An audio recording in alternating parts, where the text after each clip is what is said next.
Bonjour à tous et bienvenue au webinaire d'introduction à l'infrastructure cloud réseau de Cisco Meraki. Je tenais déjà à vous remercier de vous être inscrits et de votre présence à ce webinaire. Euh, le but de ce webinaire est bien entendu de vous expliquer rapidement euh, qui est Meraki, le lien avec Cisco et le rachat de Meraki par Cisco, et bien entendu ensuite de rentrer un peu plus dans le détail sur le type de solution que propose Cisco Meraki, et enfin de pouvoir bien entendu également vous faire une démonstration de la solution Meraki, et on pourra dans ce cas-là aller directement dans l'outil qui est l'interface graphique, qui est l'un des produits phares de Meraki, et de pouvoir vous montrer un petit peu comment on peut gérer à distance une infrastructure réseau, aussi bien sur du monitoring, donc de la visibilité en temps réel, mais également grâce à des modifications du paramétrage qui permettront instantanément de pouvoir faire des modifications sur l'ensemble de l'infrastructure. Donc l'agenda d'aujourd'hui sera bien entendu dans un premier temps de vous faire la présentation de Meraki, et puis après on regardera également pourquoi recourir au cloud networking. Nous viendrons ensuite sur l'architecture cloud, et enfin nous passerons à la démo, la démonstration, et bien entendu un petit point sur la gamme de produits, les différents produits que Meraki propose à l'heure actuelle. Euh, Florent et Iman qui sont également connectés à ce webinaire et qui se chargeront de répondre aux questions que vous avez. Donc vous avez un petit onglet avec la partie questions. N'hésitez pas à poser des questions durant le webinaire, ce sera un plaisir d'y répondre. Vous pourrez bien entendu également demander à être recontacté après le webinaire afin d'avoir de plus amples informations et potentiellement des petits compléments sur la démonstration. Alors, Meraki a été créé en 2006 aux États-Unis. C'est une entreprise qui, à la base, est basée à San Francisco, et qui a commencé à être célèbre aux États-Unis puis dans le monde entier grâce à sa gamme de produits point d'accès, donc la gamme MR que vous voyez sur la gauche en bas de l'écran, et qui a été vraiment le premier produit phare de Meraki. On s'est ensuite bien entendu développé, et on a complété l'offre wireless par une offre switch, donc avec des commutateurs, et également une partie router firewall, qui sont les deux gammes de produits qui sont arrivées juste après la gamme de Wi-Fi. Le dernier venu, la dernière gamme de produits est bien entendu notre produit MDM, donc Mobile Device Management, qui permet de gérer des flottes d'objets mobiles dans un contexte professionnel, et de permettre également de couvrir l'environnement Bring Your Own Device, donc les personnes qui utilisent un téléphone personnel ou une tablette personnelle lorsqu'ils vont au travail. Le point commun entre ces quatre produits est bien entendu l'interface graphique que vous voyez au-dessus avec ces trois photos d'écran, qui est une interface graphique basée sur le cloud. C'est la grosse différence entre Meraki et beaucoup de compétiteurs ainsi que Cisco traditionnel. C'est que le contrôleur physique qui traditionnellement permettait de faire toutes les modifications et toutes les configurations sur les différents produits est remplacé par un contrôleur virtuel basé sur le cloud, qui est l'interface graphique que vous voyez juste au-dessus.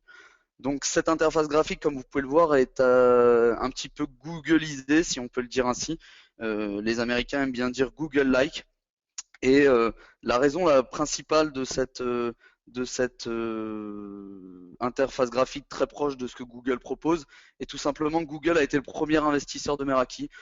Pour revenir un petit peu sur ce qui s'est passé, en 2006, trois étudiants du MIT décident pour leur projet de fin d'études d'essayer d'équiper San Francisco avec du Wi-Fi gratuit pour l'ensemble de la ville. Ils te rendent compte rapidement que pour pouvoir se faire ce projet, ils vont avoir besoin de poser les bornes Wi-Fi sur les toits d'immeubles, et que l'accès est souvent difficile et que c'est beaucoup trop, on va dire, chronophage.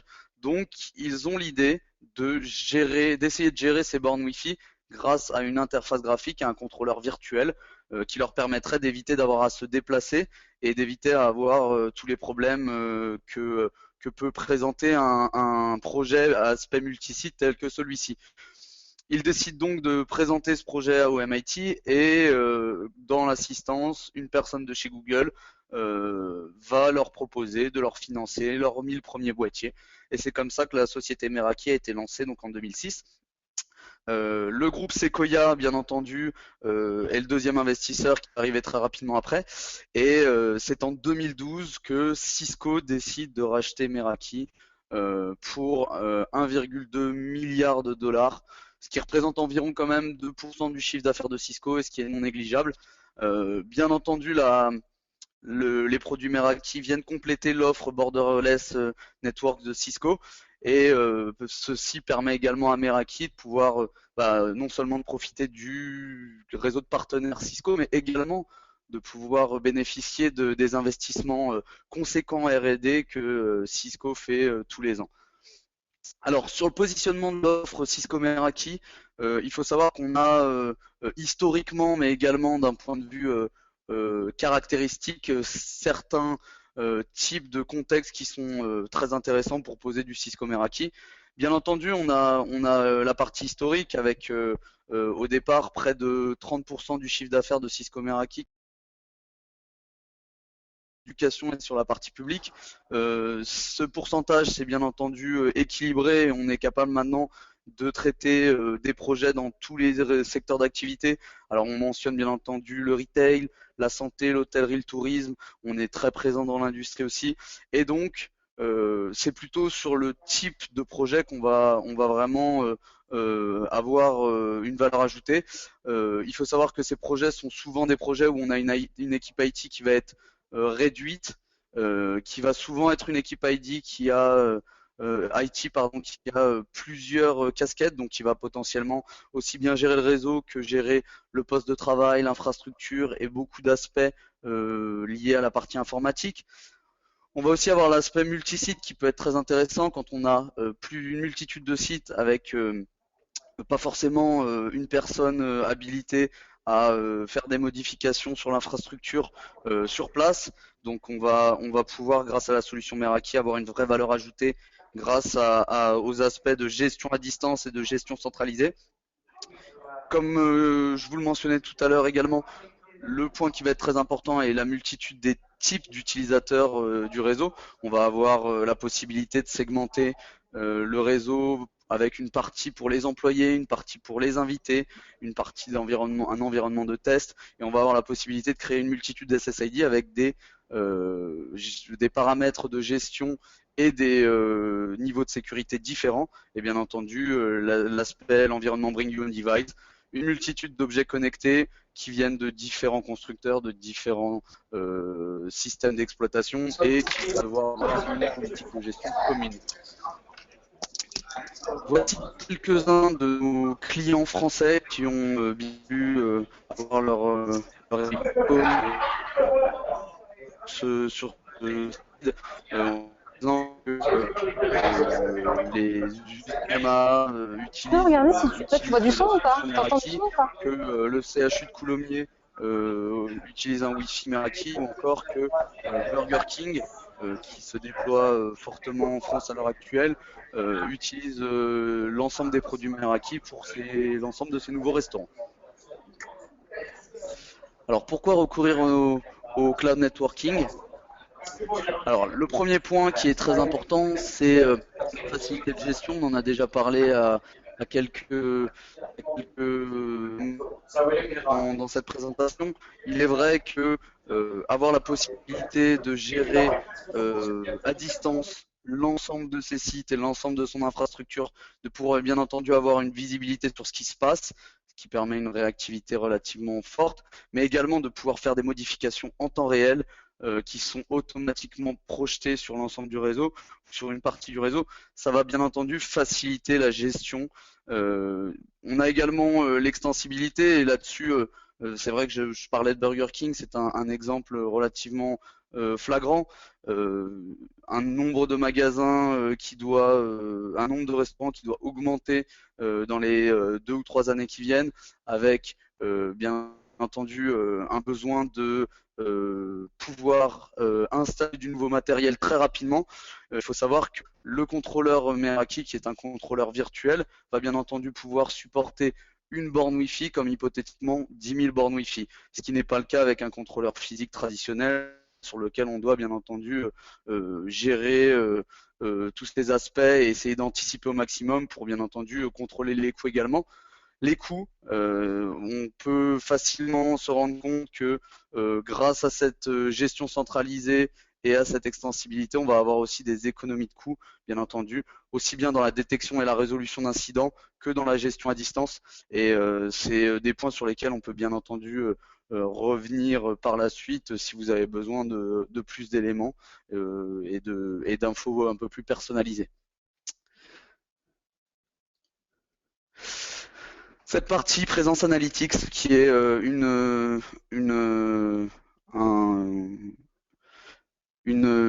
propriété de notre produit qui va être gratuite et qui va être bien entendu intégrée dans le contrôleur virtuel.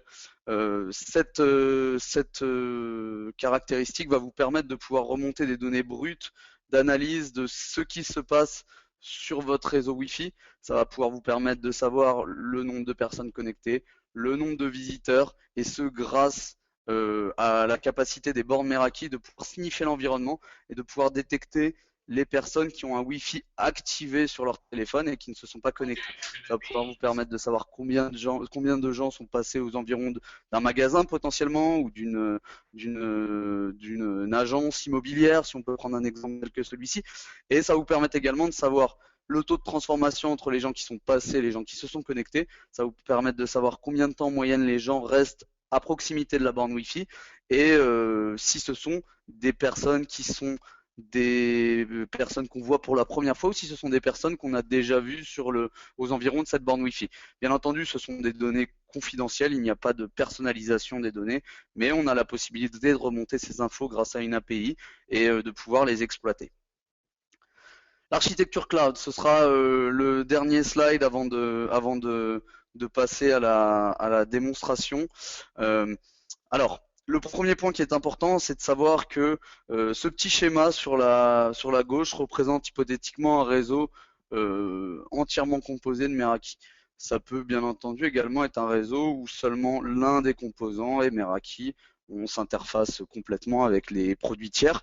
La première chose à comprendre, c'est que aucune donnée client, aucune donnée personnelle, aucun email, aucune donnée confidentielle ne passe via l'interface graphique Meraki, donc ne passe par le cloud. C'est comme ça qu'on vous sépare vraiment en haut les deux flux, le flux WAN et le flux de données de gestion. Ça permet de compte de choses, c'est que vous avez de gestion qui remonte sur l'interface cloud Meraki. Et la deuxième chose, c'est que ça ne crée pas de goulot d'étranglement étant donné que les données de gestion, comme vous pouvez le voir, ne consomment que 1 kilobit par seconde pour être remontées au contrôleur virtuel. Donc c'est les deux points qui sont les points principaux sur ce schéma. Ce qu'il faut noter également, c'est que nous avons 3 data centers qui sont basés en Europe, donc les données de gestion de votre interface graphique seront conservées en Europe. Nous avons 2 data centers en Allemagne et un data center en Irlande, ce qui nous permet bien entendu de pouvoir redonder les data centers et de proposer un niveau de disponibilité, un SLA de 99,9%. Le dernier point qui est important est que nous sommes bien entendu PCI compliant, donc on est capable de supporter les paiements en ligne et que nous avons également, grâce à ce contrôleur virtuel, la possibilité de pousser les mises à jour de firmware sans avoir à intervenir sur site. Donc les mises à jour de firmware sont inclus dans la licence que vous payez pour le matériel Meraki et ça vous permet bien entendu de pouvoir les installer quand vous le désirez. Si vous recevez une petite notification en haut de votre tableau de bord qui vous dit une nouvelle mise à jour de firmware est disponible, on ne va pas les pousser automatiquement, on va vous demander à quel moment vous voulez que ce soit installé et on va bien entendu vous notifier également si c'est une version bêta d'un nouveau produit qu'on propose gratuitement et si vous voulez le tester ou non, bien entendu en version bêta. Je vais à présent passer sur la partie démonstration, mais, mais avant tout, je voudrais bien entendu passer rapidement sur la partie euh,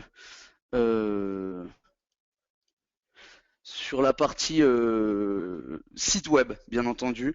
Il faut savoir qu'on se connecte sur Meraki grâce au site web. On a un petit onglet logging ici qui nous permet de pouvoir nous connecter automatiquement au dashboard. Je passe quand même sur la partie site web parce que c'est vrai que je trouve que le site web est très bien fait et qu'on a pas mal d'informations qui sont très intéressantes. On peut voir déjà que dans un premier temps, on a la possibilité de choisir les ressources en français et on a ici, euh, sur cette page en français, la possibilité d'avoir des fiches produits pour les différentes gammes de produits. Donc on va avoir les fiches produits des différentes bornes Wi-Fi, les fiches produits pour la partie sécurité, pour la partie commutateur et bien entendu sur la partie mobile. On a également des cas et des références qui sont en français et qui se situent ici. Donc c'est vrai que c'est très intéressant de pouvoir naviguer et même typiquement comparer différents. On a la possibilité ici de cliquer sur l'onglet compare et là on va avoir une comparaison avec les autres bornes qui sont des bornes bien entendu intérieures pour cette gamme de produits et on va également pouvoir regarder le spec technique sur le site internet. C'est très intéressant, il y a également des démonstrations qui sont enregistrées du type de ce webinar ou des démonstrations plus spécialisées sur uniquement les commutateurs, uniquement la partie router firewall. Et on a également la possibilité d'essayer du matériel gratuitement grâce à Meraki. En cliquant sur cette partie-là, vous pouvez demander à recevoir du matériel de prêt gratuitement. C'est quelque chose qui est très rare chez les constructeurs. Ça se fait très facilement chez Meraki. Et on ne vous demande ni de payer les frais d'envoi, ni de payer les frais de retour. On vous prête le matériel pendant entre 2 semaines et un mois. Et on peut ensuite si le matériel ne vous convient pas, tout simplement, vous envoyez un bon de transporteur pour que vous puissiez le renvoyer gratuitement. On va maintenant passer sur la partie démonstration. En cliquant sur l'onglet logging, on voit qu'on a la possibilité de s'authentifier.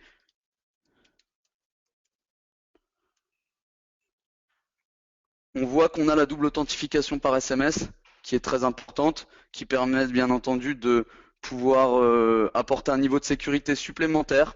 Donc j'ai reçu à l'instant par SMS le code.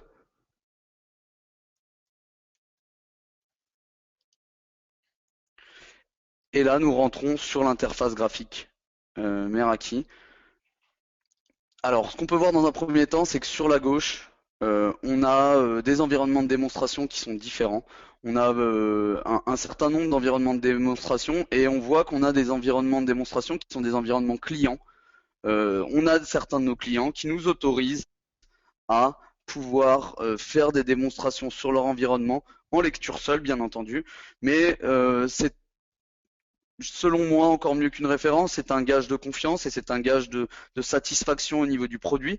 Donc on pourrait hypothétiquement aller sur la chaîne Motel 6 aux États-Unis et faire une démonstration sur leurs différents sites. On pourrait aller sur l'hôtel Hilton, on pourrait aller bien entendu sur le MIT qui a été l'un des premiers clients de Meraki suite au petit point d'histoire que je vous ai fait tout à l'heure. Et ce qu'on voit également, c'est que sur la droite, on a une carte, donc avec une intégration Google Maps, qui nous permet de voir en vert tous les points verts correspondent à un réseau Meraki installé. Donc on voit qu'on en a 346 000, un peu plus de 346 000 actifs à l'heure actuelle. On voit bien entendu qu'aux États-Unis, on a déjà un certain niveau de présence. On a bien entendu le territoire qui, pour une grosse partie, est couvert. On peut aller en Europe, bien entendu, et voir que on a toujours les early adopters en Europe, hein, les précurseurs d'un point de vue technologique, que sont l'Angleterre, les Pays-Bas et la Suisse. Et puis on voit qu'en France, avec cet aspect centralisé, on a quand même de plus en plus et, et c'est vrai qu'on se développe très rapidement dans la France entière. Ce qu'on va faire, c'est qu'on va rentrer sur le réseau Meraki. Il faut savoir que chez Meraki, on a 3 sites principaux.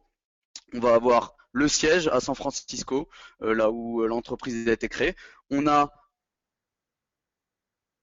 lundi au vendredi entre 8h et 19h et qui vous permet de pouvoir avoir un support en français. Ce sont Julien, Thomas et, euh, et Evaris qui travaillent, excusez-moi, Evaris qui travaillent à l'étage et qui sont dédiés aux cas et aux incidents français. Ils sont également là, il faut le savoir, pour l'aide à la configuration. Donc quand vous allez pouvoir recevoir votre borne Wi-Fi gratuite, vous aurez la possibilité, si vous avez un problème de configuration, de pouvoir les contacter en leur demandant du support sur la configuration de votre borne Wi-Fi. Ce qu'on voit sur cette première page, donc qui est la page client, on est sur le premier onglet. Donc on est réparti par onglet. On a le premier onglet qui va vous permettre de gérer l'ensemble de votre réseau. On va avoir hypothétiquement l'onglet sécurité, l'onglet switch, l'onglet Wi-Fi. Et après, on a un deuxième onglet qui vous permet de gérer le reste des aspects de votre organisation. Sur la première page que vous voyez ici, on voit qu'on est sur la page client, donc sur la page utilisateur, et on a la possibilité, bien entendu, de pouvoir faire des filtres très rapidement. On va avoir la possibilité de filtrer par SSID, on va avoir la possibilité de filtrer par type de matériel sur lesquels les utilisateurs se situent, on va avoir la possibilité de poser une temporalité, les 2 dernières heures, le dernier jour, la dernière semaine, le dernier mois. Et là, ce qu'on va voir, c'est qu'on peut également ici filtrer par personnes connectées, non connectées. Est-ce que ces personnes sont connectées en Wi-Fi? Est-ce que ces personnes sont connectées en filaire? Et on peut très rapidement, par exemple, aller sur les 2 dernières heures. Là, on voit que on a bien entendu en temps réel la consommation de bande passante et on peut ici choisir typiquement d'aller voir uniquement les personnes qui sont connectées en Wi-Fi à l'heure actuelle et on aura la consommation sur les 2 dernières heures. Ce qu'on peut voir très rapidement, c'est qu'on a également la possibilité d'avoir une visibilité sur la partie applicative. Et c'est ce qui est très intéressant sur ces bornes Wi-Fi, c'est que on peut voir très rapidement quelles sont les applications qui consomment le plus de bande passante. Donc on peut voir que chez nous, les premiers sites sont des sites internes, donc c'est plutôt positif pour le bon fonctionnement de l'entreprise. Mais on voit que par exemple en 13e position, nous avons YouTube. On peut rentrer sur l'application YouTube et on a la possibilité de voir les personnes qui sont les personnes qui consomment le plus de bande passante via YouTube sur les 2 dernières heures. Donc on peut voir que par exemple on a un Jurasuax qui consomme près de 64% de YouTube à l'heure actuelle. Donc on peut rentrer sur cet utilisateur qui n'est plus connecté mais qui était connecté en Wi-Fi. On peut même voir son dernier le dernier endroit où il a été connecté sur la carte. Donc il était connecté à cette borne Wi-Fi, la C6C030B. On peut voir que c'est une personne qui utilise un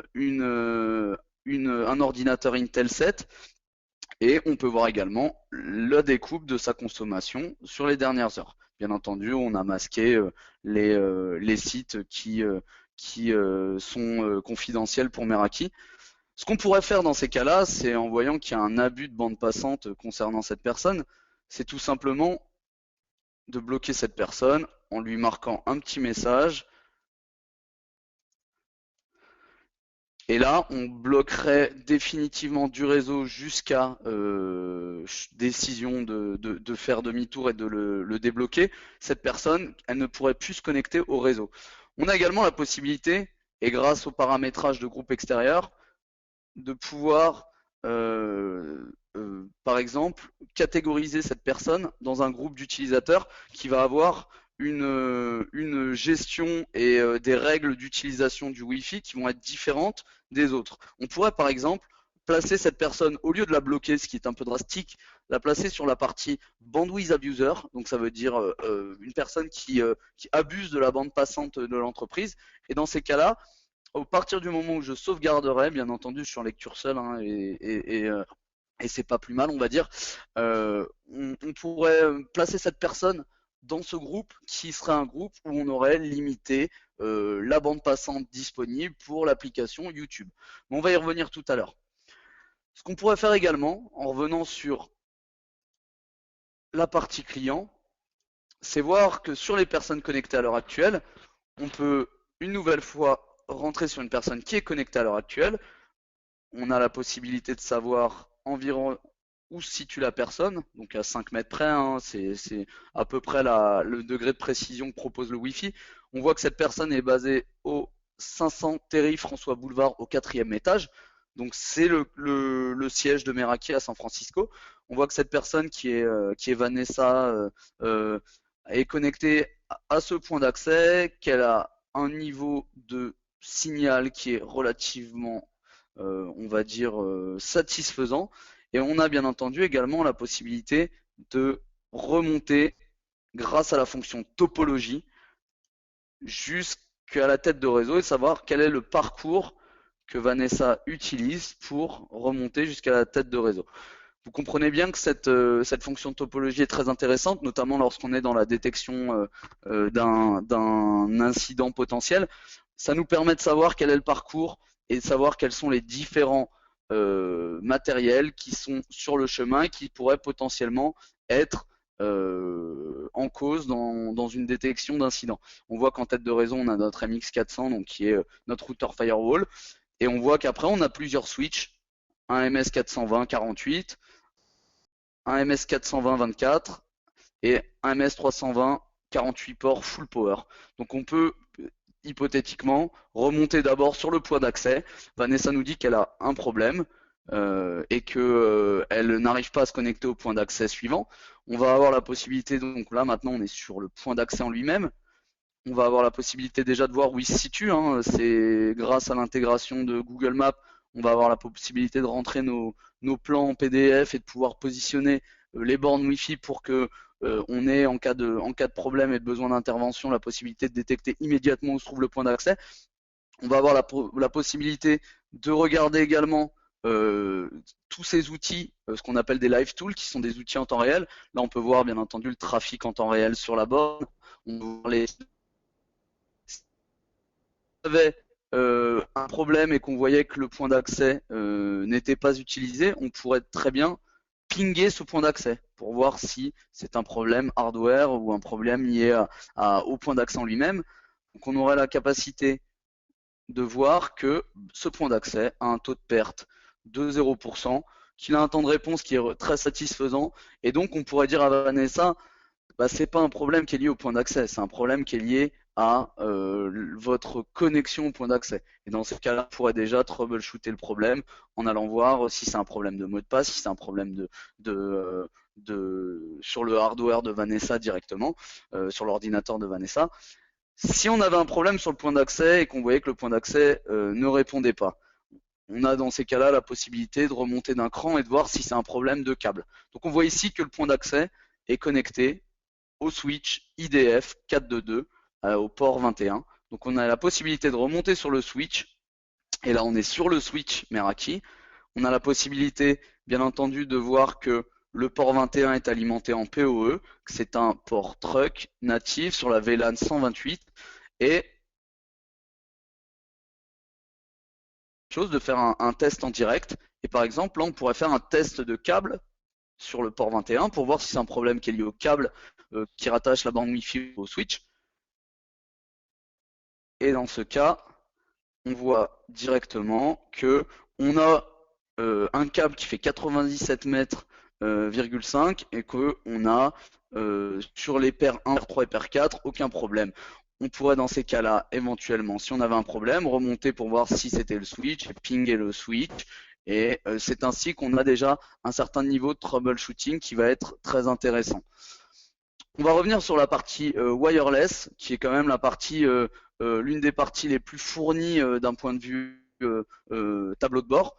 Et on voit que quand on va sur l'onglet wireless, on a toujours le même type de nomenclature. On va avoir une partie monitor et une partie configure. La partie monitor va vous permettre d'utiliser certaines fonctionnalités de notre gamme wireless. La partie configure va vous permettre de configurer les SSID et les différents aspects que vous voulez mettre en place. On va d'abord aller sur la partie configure pour voir comment, au moment où on reçoit une borne Wi-Fi, on peut très rapidement faire fonctionner cette borne Wi-Fi. Il faut savoir que, étant donné que la licence vous est envoyée avant que vous receviez la borne Wi-Fi, vous pourriez tout à fait configurer avant même de recevoir le matériel hardware votre borne Wi-Fi dans l'interface graphique. Ça vous permettra au moment où vous recevez le matériel de pouvoir le brancher et que la configuration que vous avez déjà paramétrée, pré-paramétrée si on peut le dire ainsi, soit projetée immédiatement sur la borne Wi-Fi et que vous ayez dans ces cas-là même la possibilité d'envoyer le matériel sur un autre site que celui où vous vous situez et que vous demandiez juste à une personne de connecter la borne Wi-Fi à tel câble Ethernet et la connexion se fera automatiquement. La borne Wi-Fi recevra sa configuration et ça vous permet d'avoir un réseau qui va être actif presque immédiatement, instantanément. Ça prend en général entre 5 et 25 secondes pour projeter la configuration. Si on va sur la partie wireless, on a du coup dans cette configure une première partie qui s'appelle SSID. Il faut savoir que les bornes Wi-Fi Meraki sont des bornes Wi-Fi qui peuvent supporter pour chacune d'entre elles jusqu'à 15 SSID. Donc on voit qu'ici, chez Meraki, on a 4 SSID qui sont actives. On en a une Meraki Corp qui est pour les employés, qui va être avec une authentification via un Radius Server. On va voir qu'on a deux SSID, la SSID Engineering et la SSID Test, qui sont des SSID qui sont là pour les tests de nos ingénieurs. Donc avec des identifications par radius, mais avec on va dire des configurations qui sont différentes. Et on va voir que notre SSID invité est une SSID qui est open, ouverte, avec simplement un clic sur une page d'accueil. On voit qu'on a très facilement la possibilité de désactiver ou d'activer des SSID. Donc on peut très bien avoir des templates pré-paramétrés qu'on active ou qu'on désactive. Et là on peut voir qu'on a bien entendu 15 SSID qui sont désactivés, qu'on peut activer ou désactiver selon notre gré. Il faut voir également quelque chose qui est très simple, mais on peut renommer la SSID, on pourrait l'appeler Meraki Webinar et sauvegarder et instantanément le nom de la SSID sera modifié. Ce qu'il faut voir également, c'est qu'on peut très rapidement éditer les settings, donc modifier les différents settings sur la SSID. Donc là, on est sur la SSID guest, comme on peut le voir en haut, on pourrait basculer sur une autre, mais on reste sur la SSID guest. On a une SSID qui est ouverte, on pourrait très bien décider de remplacer et de lui mettre une clé WPA2 simplement en modifiant le mot de passe et automatiquement la SSID passerait sur une authentification via clé. On peut bien entendu, comme on l'a vu, choisir une authentification différente via un radius. On propose également choisir un type d'authentification qui va être un peu différent et qui va permettre de passer par une page d'accueil tierce par exemple, ou qui va pouvoir hypothétiquement vous permettre de faire une authentification via Facebook en vous permettant ainsi de pouvoir récupérer beaucoup plus d'infos étant donné que les termes et conditions de Facebook autorisent l'utilisation de données personnelles. Ce qu'on peut voir également, c'est qu'on peut faire une SSID payante et là dans ces cas-là, on va avoir ici la possibilité de choisir la manière de facturer. Donc on va pouvoir choisir en quelle monnaie on va facturer et après on a la possibilité de créer différents types on va pouvoir changer la durée, pardon, et changer le prix bien entendu, et ça va vous permettre, grâce à un compte PayPal, de pouvoir recevoir des sommes d'argent grâce à ces connexions. Si on va sur le troisième onglet, pardon, qui est la partie Firewall et Traffic Shaping, c'est une des parties qui est vraiment très intéressante sur les bornes Meraki. Je m'explique. On a déjà sur les bornes Meraki la capacité de pouvoir créer certaines règles de traffic shaping et de firewalling qui vont permettre de limiter plutôt que de bloquer. Parfois, c'est vrai qu'on a souvent l'exemple des aéroports où on va avoir la possibilité de se connecter très facilement à Internet, mais qu'on va avoir certaines pages qui vont être d'une lenteur, qui vont dissuader. C'est vrai que c'est quelque chose qu'on peut faire très facilement avec Meraki. On le voit grâce déjà à la couche 3, donc on peut tout simplement certains protocoles, on peut voir qu'on peut en rajouter à souhait et qu'on peut choisir bien entendu différents paramètres. On va avoir aussi la possibilité de bloquer ou d'autoriser des protocoles de niveau 7. Donc on va avoir la possibilité d'autoriser des applications ou de bloquer des applications. Typiquement, là, je vais bloquer la partie YouTube, comme on disait. En sauvegardant cette partie, j'aurai bloqué la partie YouTube. On a également la possibilité, bien entendu, d'autoriser, etc. La partie qui est encore plus intéressante, c'est qu'on a la possibilité de limiter par utilisateur la bande passante. Donc on va pouvoir, par exemple, créer euh, une limite qui va être de 500 kilobits par seconde par utilisateur. On va pouvoir bien entendu la limiter à 100 kilobits par seconde. On va également pouvoir limiter la bande passante par SSID. Donc on va pouvoir, selon la SSID sur laquelle on se situe, Meraki Guest, dire que bah, j'ai 2 gigas de bande passante, et ben je vais décider que ma partie invitée, ma SSID invitée n'a que un quart, donc 500 kilobits par seconde, de la bande passante et que le reste est alloué à ma SSID employée. Le dernier point qui est très important, c'est qu'on va pouvoir ce en créant des règles. Ça me permettra de prioriser l'utilisation de ma bande passante et d'éviter que on ne la plupart de ma bande passante sur des applications qui sont pas forcément des applications qui sont prioritaires pour mon activité. On peut voir également quelque chose de très intéressant, c'est qu'on a la possibilité de planifier la disponibilité des SSID. Au lieu d'activer ou désactiver en permanence les SSID, vous avez la possibilité pour une SSID donnée, Meraki Guest, de mettre en place une template qui permet de pouvoir donner seulement un créneau de disponibilité sur cette SSID. En dehors du créneau en vert, la SSID sera invisible et donc désactivée. On voit par exemple qu'on peut mettre une bande passante, mettre une disponibilité que pendant la semaine entre 8h et 17h. Et c'est seul à ces moments-là, les invités auront la possibilité de se connecter. Ça a deux aspects. Ça permet dans un premier temps de pouvoir limiter l'accès aux heures de travail et ça permet aussi d'avoir bien entendu de permettre d'assurer un niveau de sécurité. La SSID étant invisible, on ne peut pas essayer de se connecter. Ce que je voulais vous montrer rapidement, c'est quelques points qui sont importants. Si on va sur la partie ici, on a la possibilité de voir l'ensemble des bornes Wi-Fi qui sont sur votre réseau. On a la possibilité, bien entendu, de voir très rapidement si elles sont connectées ou non. On a également la possibilité, en sélectionnant plusieurs, pardon, excusez-moi, en sélectionnant plusieurs, de pouvoir leur appliquer des étiquettes pour pouvoir les retrouver plus facilement.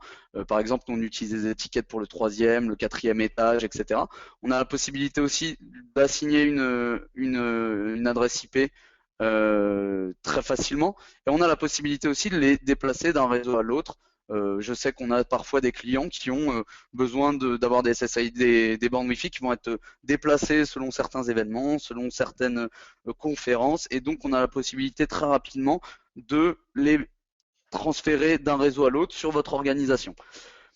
Quelque chose qui est très important également et qui permet de pouvoir voir très rapidement certaines choses, c'est ce qu'on appelle la heatmap.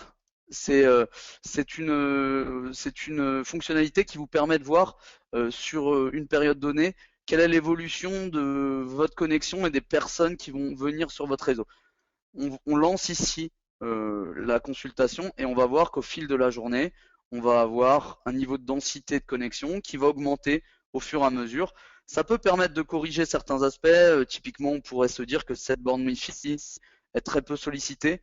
On sait que chez Meraki, c'est le côté des ingénieurs, mais on pourrait très bien décider de la rapprocher au centre pour pouvoir décharger un peu les bornes Wi-Fi qui ici sont énormément sollicitées tout au long de la journée. Ça pourrait permettre de pouvoir équilibrer un peu les zones chaudes et bien entendu de ne pas avoir une borne Wi-Fi qui est mobilisée sur une partie qui est presque une zone non utilisée du bureau. C'est une fonctionnalité qui est complètement gratuite et qui vous permet de pouvoir avoir certaines données et ça peut vous être très utile. On a également une fonction qui s'appelle Air Marshal qui va vous permettre de pouvoir avoir un niveau de sécurité optimum. Il faut savoir que toutes les bornes Wi-Fi Meraki ont une troisième antenne qui est dédiée à scanner l'environnement pour éviter toute intrusion et tout SSID pirate. Donc les bornes Wi-Fi scannent en permanence grâce en fonction de l'emploi du temps de scan que vous leur donnez, hein, bien entendu, et sont capables de dire si on a des SSID pirates dans l'environnement, donc des rogue SSID. Ça va vous les lister et ça va vous demander ce que vous voulez en faire. Donc vous pouvez bien entendu les contenir. Après, il est vrai qu'on a parfois des SSID pirates qui n'ont pas besoin d'être contenus, mais ça vous donne un niveau de sécurité supplémentaire. Et il faut savoir que si vous contenez une SSID, grâce à la technologie meshing, l'ensemble des bornes Wi-Fi qui sont dans le périmètre de la borne Wi-Fi qui a détecté la SSID pirate vont être informés de cette présence et vont donc la contenir également. Ça peut être très utile quand on ne sait pas d'où vient un émetteur et donc de pouvoir contenir en attendant de savoir de quoi il s'agit. On va passer maintenant sur la partie switch pour pouvoir vous montrer quelques aspects de la partie switch. On voit qu'on a exactement la même configuration, une partie monitor, une partie configure. On va aller sur le premier onglet de la partie configure et ça va nous permettre de pouvoir voir très rapidement les différents switches que nous avons. Donc nous avons 52 switches chez Meraki. On va avoir la possibilité, bien entendu, d'aller voir différents switches. On va leur poser également des tags, donc des étiquettes. On voit que ici on a des switches qui ont plusieurs étiquettes. 5e étage, MDF, Core, Fiber, South. Donc on peut poser des étiquettes, ça permet de retrouver très rapidement. Par exemple, si on tape Core, on va avoir les switches qui ont l'étiquette Core qui vont ressortir immédiatement. Ce qu'on peut faire également, c'est bien entendu sélectionner un switch et on va avoir la possibilité de cloner la configuration de ce switch sur un autre switch de la même famille. Bien entendu, je suis en lecture seule donc je ne peux pas le faire, mais on pourrait très simplement choisir le switch BD Core Backup et en choisir un deuxième, cliquer sur clone, la configuration du premier serait automatiquement clonée sur le deuxième. Ça peut permettre, lorsqu'on a des sites qui sont identiques, de pouvoir très rapidement projeter une configuration sur un switch et tout l'ensemble des configurations sur les ports seront copiées. Ce qu'on peut voir également, et ce qui est intéressant, c'est qu'on a la possibilité d'aller sur les switches, sur les ports des switches. Et c'est là qu'on va rentrer dans les aspects qui peuvent être des aspects virtual stacking, etc. On va pouvoir avoir la possibilité d'affecter des VLAN et on va avoir la possibilité aussi de configurer un ou deux ports de chacun de mes switches qui sont sur 3 sites distants en quelques secondes. Donc là, on voit qu'on a l'ensemble de nos ports, on a 1342 ports. On va avoir la possibilité de sélectionner typiquement ces 3 ports, éditer, et là on va avoir la possibilité de créer des modifications ou créer des règles très rapidement. On voit qu'on pourrait les passer en trunk, on pourrait les passer en access, on pourrait modifier la VLAN, on pourrait leur appliquer des règles type des règles de sécurité en bloquant le port sur le premier matériel et la première adresse MAC qu'il aura reconnu, et donc après il sera inutilisable par d'autres matériels que cet appareil avec sa MAC adresse.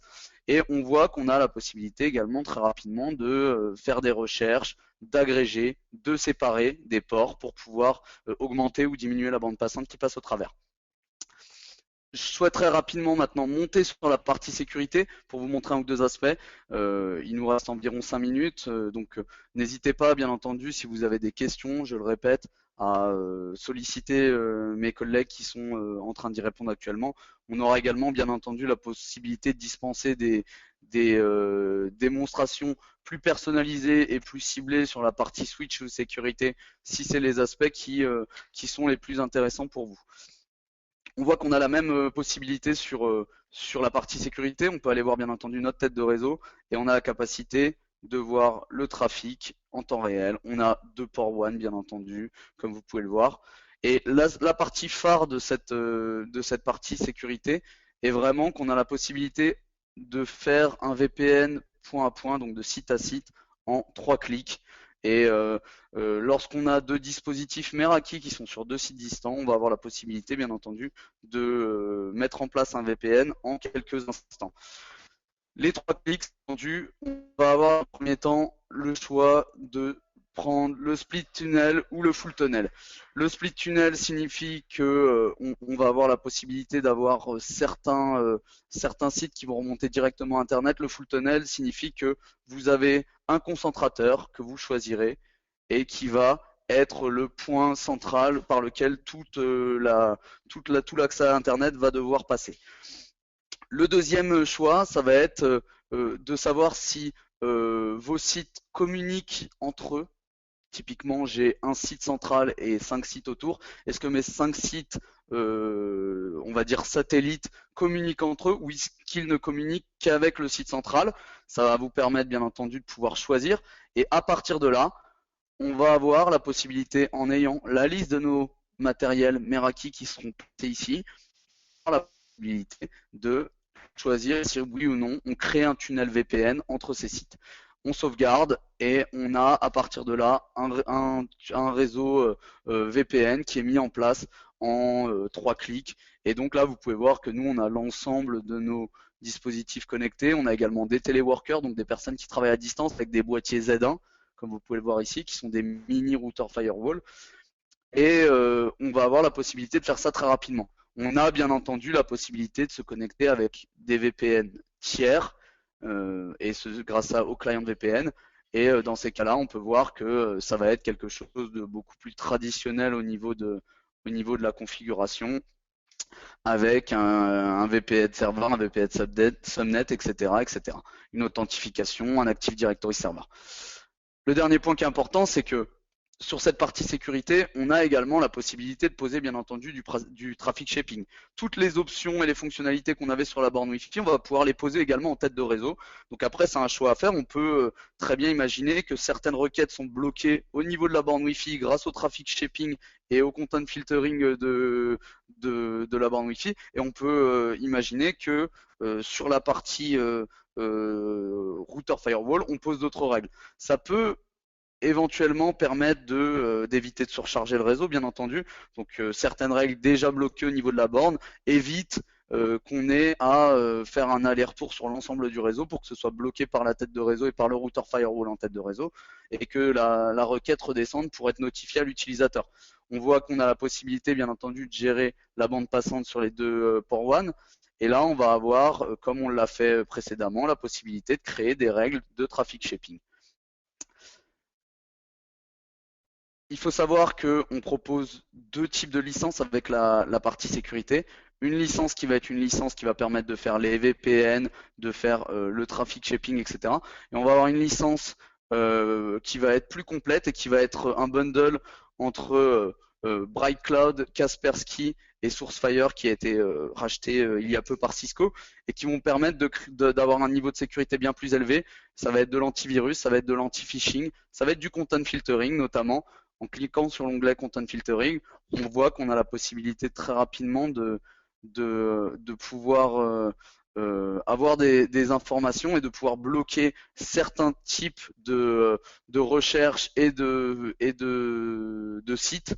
Et donc, on va avoir la possibilité, bien entendu, ici, de rentrer certaines données qu'on ne veut pas avoir sur notre réseau. Et on va avoir également la possibilité de bloquer des URL, de whitelister des URL. Et tout ça se fait très, très simplement avec du paramétrage uniquement. On va avoir aussi de la sécurité filtering, on peut rentrer dessus.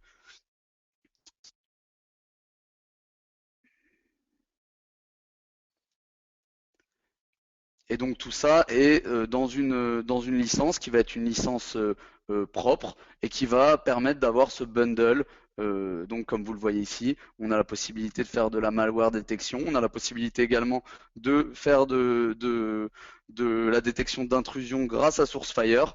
Et tout ça se fait uniquement en paramétrage, Meraki étant là un concentrateur qui permet de pouvoir centraliser l'ensemble de la gestion. Voilà pour la partie démonstration. J'aimerais revenir très rapidement sur la gamme de produits Meraki. Donc on en a parlé hein, des bornes Wi-Fi, donc on a des bornes Wi-Fi intérieures, extérieures, avec du MIMO 2 par 2, 3 par 3, des bornes N, des bornes AC. Et donc dans ces cas-là, vraiment, n'hésitez pas à contacter le commercial qui est en charge de votre région. Il sera un plaisir, bien entendu, de vous aiguiller là-dessus, de vous aider, et puis de vous apporter également le support avant-vente si vous avez besoin d'informations. La partie sécurité, on vient d'en parler avec des routeurs firewall. On a plusieurs modèles en fonction du besoin en bande passante et du nombre d'utilisateurs. Donc on a la possibilité de faire bien entendu de l'agrégation de liens, de la détection de contenu et de la détection d'intrusion bien entendu. Et la possibilité de créer des VPN point à point très très rapidement avec une simplicité très très marquante. Un dernier aspect avant de passer à la partie MDM, donc Mobile Device Management, la partie switch. On a des switch 8 ports, 24 ports, 48 ports, avec la possibilité de faire du niveau 2, du niveau 3. On peut également, bien entendu, avoir on a la possibilité d'avoir des switches non PoE ou PoE, et bien entendu les aspects de virtual stacking, de capture de paquets à distance, de test de câbles, comme on l'a vu. Le dernier point est bien entendu notre solution MDM que je vous invite à tester étant donné qu'elle est gratuite pour moins de 100 appareils connectés. Donc vous pouvez tout simplement vous créer un accès dans le tableau de bord et tester directement la solution MDM. Ça vous permettra d'avoir l'ensemble des fonctionnalités gratuitement. Il faut savoir que la solution est gratuite en dessous de 100 devices connectés. Dès qu'on passe au-dessus de 100 devices, on va avoir un prix à l'année par device. Mais il faut savoir que nous sommes les moins chers du marché sur ce type de solution. Voilà, il me reste plus qu'à vous remercier pour votre temps. J'espère que ce webinaire a répondu à certaines de vos questions, pardon. J'ai bien entendu pas eu la chance et le temps de pouvoir passer en revue l'ensemble des fonctionnalités Meraki. N'hésitez pas à solliciter le commercial en charge de votre région. Vous allez recevoir un email de sa part dans les minutes qui suivent. Ça vous permettra dans un premier temps de pouvoir réclamer votre borne Wi-Fi gratuite à laquelle vous avez le droit, avec 3 ans de licence, de support à l'installation et bien entendu de support technique en cas de problème. Et bien entendu, vous pouvez également solliciter ces commerciaux pour des démonstrations beaucoup plus ciblées. On a la possibilité d'organiser des WebEx qui sont similaires à ce webinar, mais qui seront beaucoup plus interactifs. Je vous remercie et je vous souhaite une bonne fin de journée.